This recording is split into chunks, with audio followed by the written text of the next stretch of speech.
tous. Le gothique naît en Angleterre au XVIIIe siècle. Inspirateur et contemporain du romantisme et précurseur du fantastique, le gothique décortique les plus sombres travers de l'âme humaine, dont l'aboutissement suprême est le crime. Le roman noir dresse le constat dérangeant d'un monde exacerbé où règne l'instabilité morale, sociale et politique, et s'inscrit précisément dans un contexte où la société traditionnelle est remise en cause. L'influence du gothique a dépassé les frontières anglaises. Et si bien le gothique originel s'éteint au XIXe siècle, son influence perdure, notamment sur grand et sur petit écran. Du Nosferatu de Murnau au Dracula d'Universal et de la Hammer jusqu'à l'œuvre de Tim Burton de nos jours, le cinéma s'en est largement inspiré. Quant aux séries, elles ne sont pas en reste.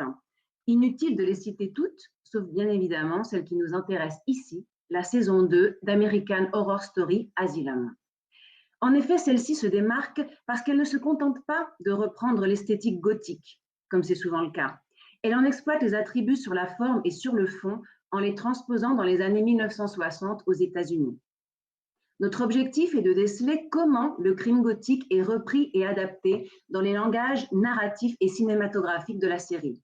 C'est-à-dire comment les créateurs d'Asylum ont puisé dans le gothique, en particulier Le Moine de Matthew Gregory Lewis, publié en 1796, pour la photographie, l'atmosphère, les personnages, afin de dépeindre le crime au sens large, c'est-à-dire illégal et ou immoral. Nous essaierons également d'expliquer comment l'outil gothique interroge ici sur les origines et le devenir du crime, et plus largement sur le mal, encourageant ainsi une réflexion sur la société états-unienne contemporaine. Et pour ce faire, nous suivrons donc le plan suivant. Le gothique exprime des peurs et des fantasmes nés de l'imaginaire d'une nation à un moment précis de son histoire, nous dit Maurice Lévy. La psychanalyse nous dit que le genre est la manifestation d'un état de détresse face à une société avec laquelle on n'est plus en phase. La perte de repères est importante et est perçue par les auteurs gothiques. Pris d'anxiété, le personnage gothique est confronté à ses propres limites et victime d'aliénation. Le doute où se situe la frontière entre le bien et le mal s'installe aisément. Le second gothique, par opposition à Radcliffe ou à Reeve, par exemple, exacerbe ses angoisses.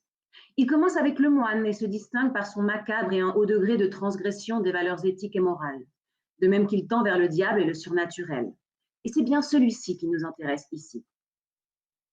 Le roman gothique comporte des symboles reconnaissables. Le scélérat, ou le vilain héros qui se livre à des meurtres, des séquestrations, des conspirations, viols, incestes, c'est-à-dire toutes sortes de crimes. L'une de ses caractéristiques est la lubricité. La damoiselle en détresse, dont la vertu n'a d'égal que sa naïveté. Le symbole catholique, indispensable. Le pacte avec le diable.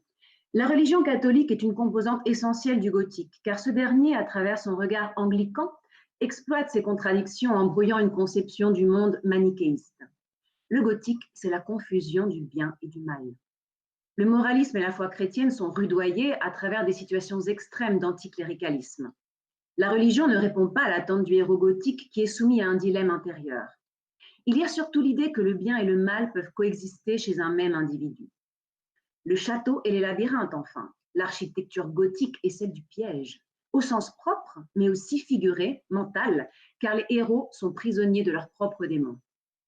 Il y a bien sûr une ambiance de clair-obscur.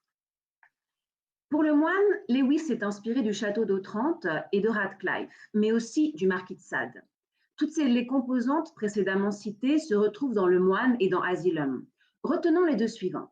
D'abord, comme vous le voyez, Ambrosio et Howard. Le moine Ambrosio, du moine pieux et admiré, devient dans Asylum Monseigneur Timothy Howard. Cette épigraphe du moine que vous pouvez lire dénonce les perfides qui se cachent derrière les habits d'extrême vertu. Chez ces deux personnages et un autre d'Asylum, Sir Jude, cette attitude conduit au crime. Ambrosio est engagé dans un pacte faustien. Dans Asylum, Howard résiste tant bien que mal au diable, mais s'accorde avec le démon humain, le docteur Arden. L'histoire d'Ambrosio et d'Howard, finalement, est celle de la chute. La femme démon, maintenant. Représentée dans Le Moine sous les traits de Mathilde Rosario, cette dernière est une figure qui unit le féminin, la séduction et la mort. La femme comme intermédiaire entre le héros et Satan et qui provoque la déchéance, le malheur du héros qu'elle fascine, nous dit Bulwer. Dans Asylum, le diable prend possession du corps de la naïve sœur Marie-Eunice. Dans les deux cas, le diable se cache dans un corps de femme, suivant la tradition du Satan miltonien fatalement séduisant. Un des éléments remarquables du moine réside dans l'emploi du féminin, justement. Contrairement au premier gothique, ici la femme n'est plus exclusivement dévote et sans défense. S'ajoute la femme maléfique, soit surnaturelle, telle Mathilde, soit simplement humainement maléfique, comme l'abbesse. Les femmes d'Asylum sont elles aussi des femmes fortes.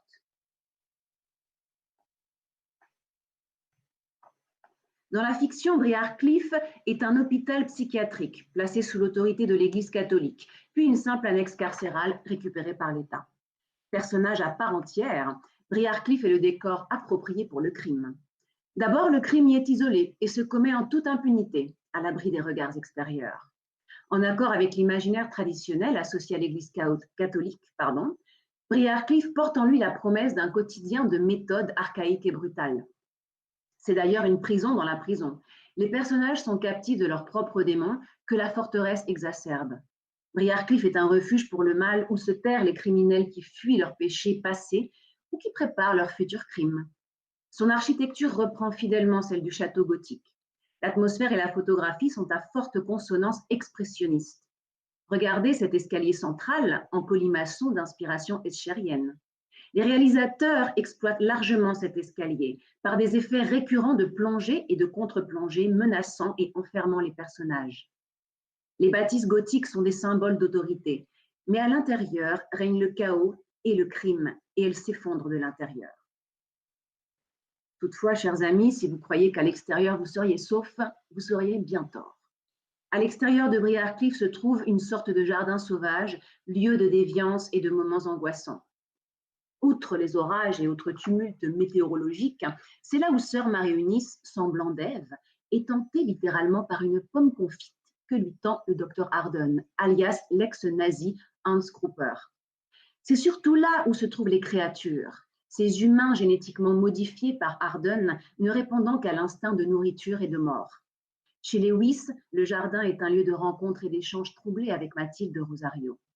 Par opposition à la nature sublime romantique, c'est ici la nature dangereuse du romantisme noir, théâtre du crime, qui, comme l'exprime François Angelier à propos du genre gothique, n'a qu'un but, servir de cadre à plus horrible qu'elle, le cœur carcéral du pouvoir. Les personnages. Briarcliff représente un refuge pour les criminels. Ils se cachent derrière le masque de leur respectable profession. Religieux, médecins, psychiatres. Autrement dit, et ça c'est important, des représentants de l'ordre moral et sociétal, qui sont au-dessus de tout soupçon. Censés être les protecteurs des membres de la société, ils manquent à leurs devoirs et sont en fait les persécuteurs. Ainsi, le docteur Arden, ancien nazi reconverti en médecin. Sans scrupule, il place la science au-dessus de tout et se livre à d'atroces mutilations sur les internés pour les améliorer biologiquement, l'homme. Étonnamment obsédé par la pureté, celle de la race humaine, mais aussi de l'âme, il jette son dévolu sur la jeune religieuse, figure gothique de la Vierge naïve et vertueuse. Le mal l'emporte chez lui. Il n'y a pas de repentir chez Arden. C'est la figure authentique du scélérat. En langage cinématographique, la figure menaçante et angoissante du scélérat est accentuée par des effets de contre-plongée, d'ombre et de lumière et des plans inclinés. La caméra subjective et les courtes focales accentuent l'angoisse et l'étrangeté. Surtout, dans le cas d'Arden, observez sur votre écran cette technique expressionniste, l'ombre menaçante du médecin qui littéralement prend au piège sa victime. Ensuite, il y a Fredson, le psychiatre, qui se trouve être en réalité le tueur en série que tout le monde recherche, à gauche sur votre écran. Manipulateur sadique, tueur, violeur, nécrophile, adepte des tortures physiques et morales. Il justifie ces dernières par sa profession. Tout comme l'Ambrosio de Lewis jetant son dévolu sur sa sœur Antonia, Fredson est obsédé par Lana Winters, qu'il finit par violer dans un acte psychologiquement incestueux, Lana représentant la figure de la mère. Sœur Jude est une autre scélérate, pourrions-nous dire. Elle est sans équivoque l'abbesse impitoyable du moine qui élimine tous ceux qui s'opposent à ses plans. Elle reprend et arbore l'excès de vertu d'Ambrosio. Sœur Jude passe remarquablement du statut de scélérate intérieurement dévorée par des désirs impurs et torturée par le souvenir de ses péchés passés, à celui d'authentiques victimes. Il s'agit ici d'une évolution inattendue dans le gothique. Sœur Jude a d'autres attributs du moine Ambrosio, le conflit interne qui se meut au fond d'elle. Elle personnifie véritablement ce clair-obscur. Le prêtre vaniteux, c'est la figure d'Ambrosio adaptée au monde moderne dans Asylum. En effet, il ne s'agit plus d'un prêtre dévoré par la luxure, ceci est représenté par Sœur Jude, nous l'avons dit, mais par l'ambition professionnelle. Et contrairement à Ambrosio, le mal est déjà en lui. Howard n'a pas été corrompu par les institutions catholiques. Il les embrasse et il y adhère complètement. Il s'en sert, quitte à commettre des crimes de sang et des crimes moraux. Son ambition est plus forte que le remords, un remords qui surviendra tard et le conduira au suicide. Ainsi, bien que par un autre chemin, il finira donc, comme le moine Ambrosio du moine, condamné à la damnation éternelle.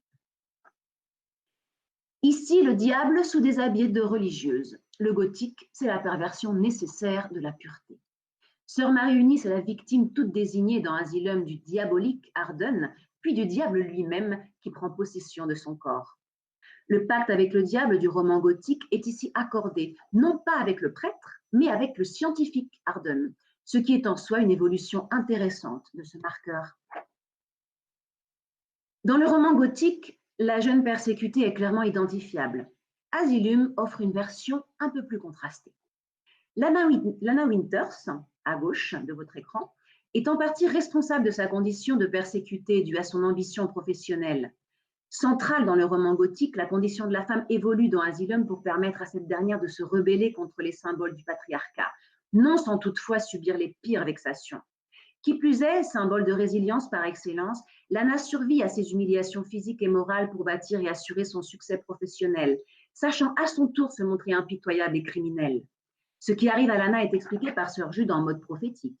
Quand on regarde le mal en face, le mal vous regarde à son tour. Ainsi, Lana a-t-elle été contaminée par le crime en le côtoyant. Keith Walker, quant à lui, est de manière ultra-moderne, puisque c'est un homme, est sans doute l'authentique damoiseau en détresse dans la plus pure tradition du roman gothique, jusque dans le détail religieux, puisqu'il est associé à une sorte d'entité suprahumaine.